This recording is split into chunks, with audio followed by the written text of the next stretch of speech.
से खड़े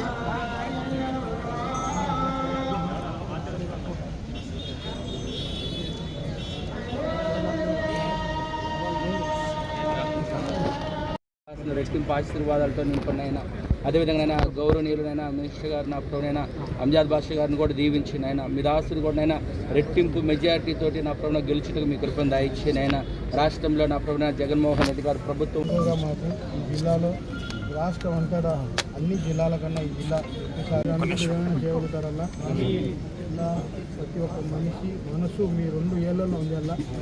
మా ప్రవక్త సలహాలో మాకు చెప్పారల్లా మీరు ప్రతి మనిషిని అందరినీ మన వైపు చెప్పండి వల్ల వల్ల ఒక మన పరిపాలన అందదన్నది మంచి మెజార్టీతో పోయిన కార్యక్రమంగా వారికి నూరంతల విజయాన్ని దయచేసి వారి యొక్క రాజకీయ జీవితం ఇంకా అందాలుగా ఆశీర్వదించబడునుగా ప్రార్థించము.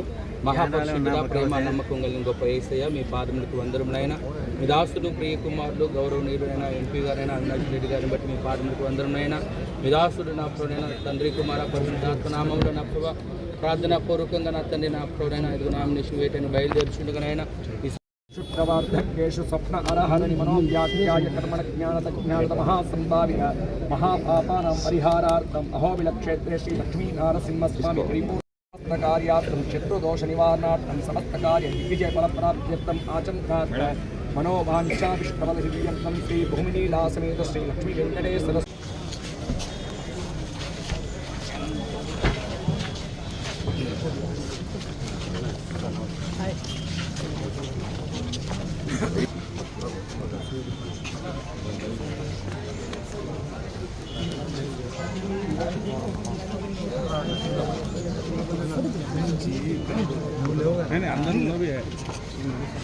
లోపల సార్ లోపల ఆయన కూడా విజయసాయి भवति शतायु पुरुषः शतेन्द्रिय आयुष्येवेन्द्रिये प्रतिष्ठति राजकीयक्षेत्रे समस्तविजय फलप्राप्त्यर्थं श्री लक्ष्मी वेङ्कटेश्वर परिपूर्णतानुग्रह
వైఎస్ఆర్ కాంగ్రెస్ పార్టీ ఎంపీ అభ్యర్థిగా ఇవాళ నామినేషన్ వేయడం జరిగింది.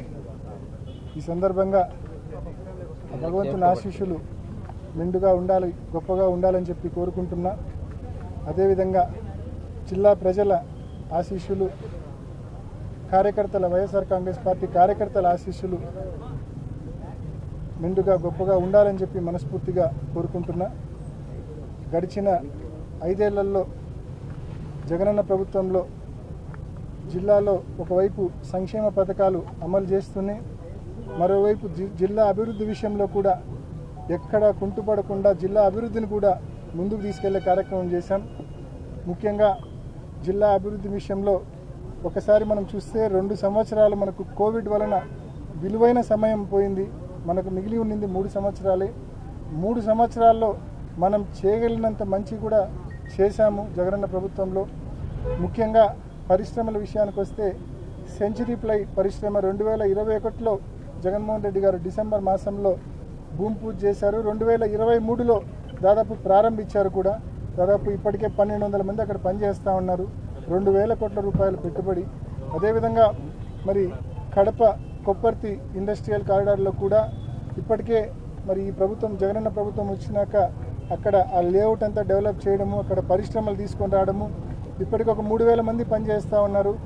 జగనన్న టార్గెట్ అక్కడ 1,00,000 మంది పనిచేసే విధంగా కారిడార్ను తీర్చిదిద్దాలని చెప్పి తప్పకుండా రాబోయే రోజుల్లో ఆయన ఆశించిన విధంగా ఆయన టార్గెట్ పెట్టుకున్న విధంగా 1,00,000 మంది ఉద్యోగులు అక్కడ పనిచేసే విధంగా కొప్పర్తి పరిశ్రమల కారిడార్ను కూడా ముందుకు తీసుకెళ్తాం.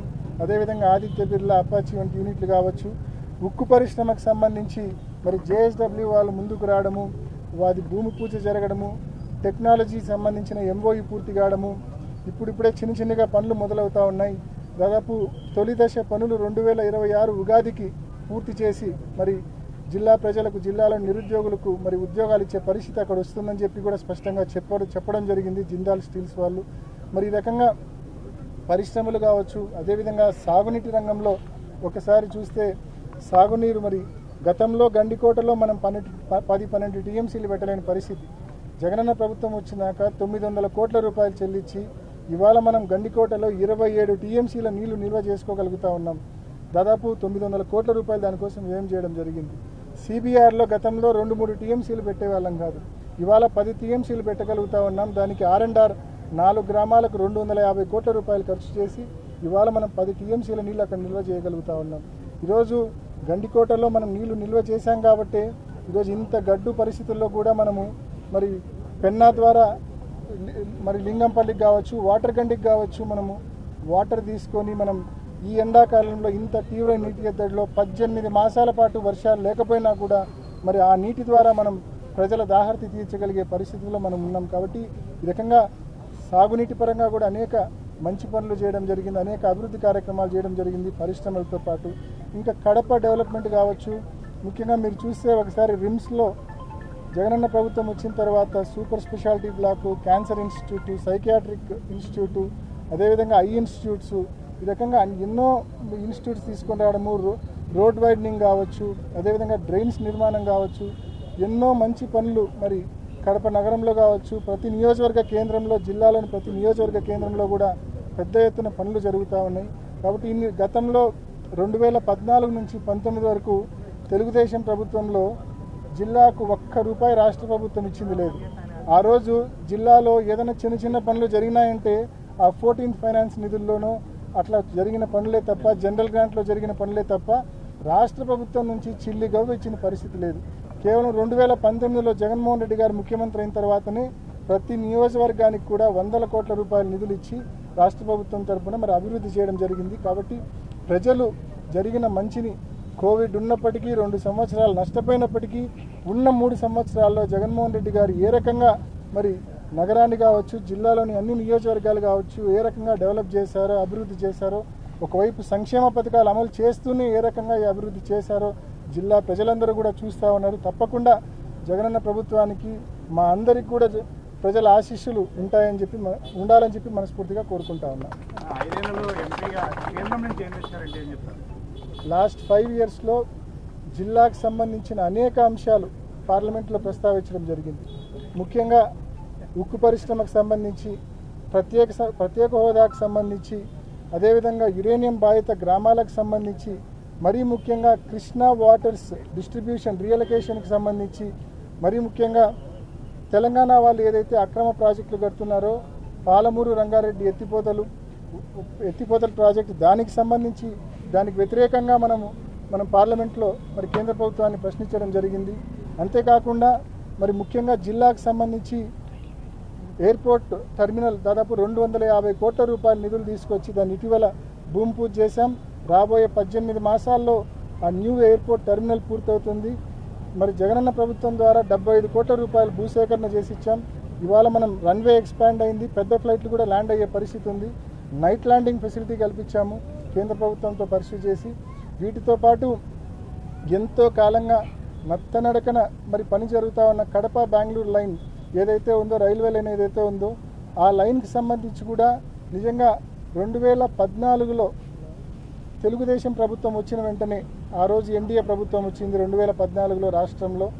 ఆ రోజు చంద్రబాబు నాయుడు గారు ముఖ్యమంత్రి అయిన తర్వాత ఆయన ప్రభుత్వము స్పష్టంగా కేంద్రానికి ఒక లేఖ రాసింది.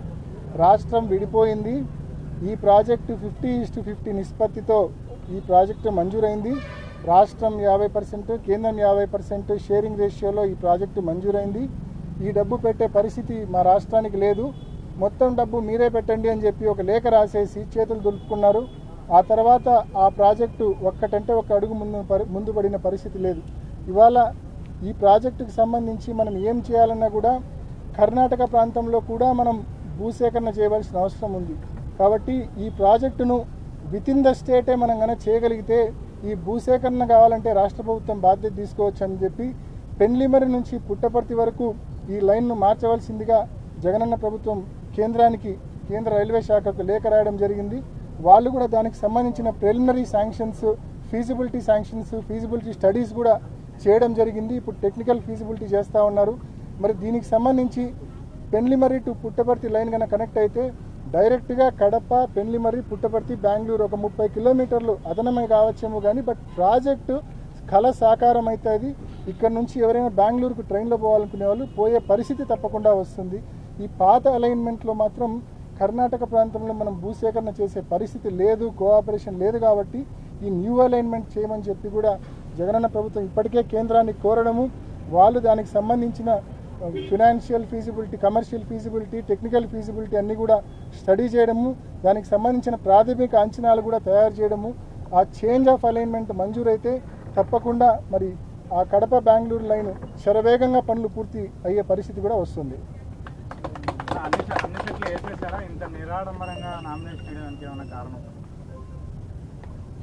నిరాడంబరంగా ఉండడం నా నైజం.